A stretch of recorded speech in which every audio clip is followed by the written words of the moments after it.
What's up, everyone? It is so good to be back here with you on the final cut.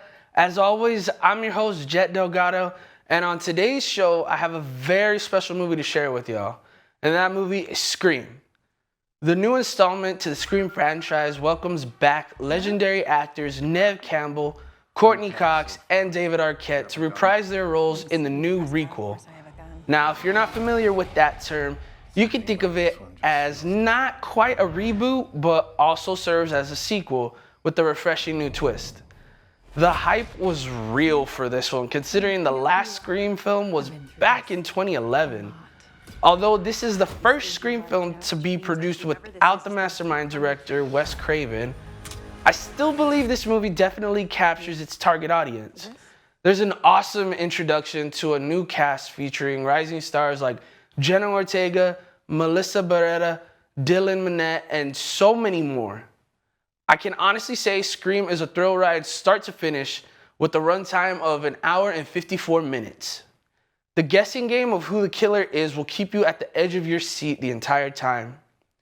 The great thing about Scream and what it's known for is breaking that fourth wall. This movie knows exactly what the viewers are thinking, and they find so many hilarious and clever ways to address that. What would a Scream movie be without the comedy side of it all? But don't let that stop you from checking out this insane horror movie. If you flinch at the sight of gruesome content, then this might not be the movie for you. I could really see that Scream wasn't backing down at all from the brutality of the newly revived Halloween series. When Ghostface is on screen, be prepared to see the most graphic kill scenes the franchise has ever produced. Now, you may be thinking, alright, of course Jett is going to give this movie a great review. It's his absolute favorite franchise. That's not entirely true. I've seen the movie twice since its release date of January 13th, and believe it or not, I was slightly disappointed first time around. Now, this is going to be your spoiler alert warning. One more time. Spoiler alert. I kind of feel that I set myself up for failure because of the theory of a potential returning Matthew Lillard to reprise the role of Stu Macher. Well, that didn't happen. The killer or killers were not a returning Stu.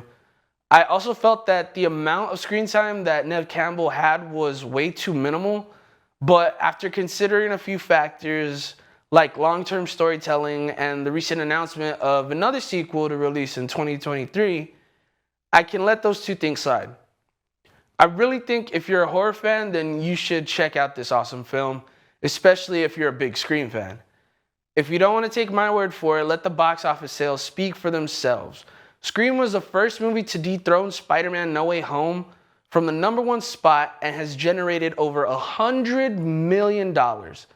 You can now stream Scream on Paramount Plus and grab your Blu-ray and DVD copies everywhere this Tuesday.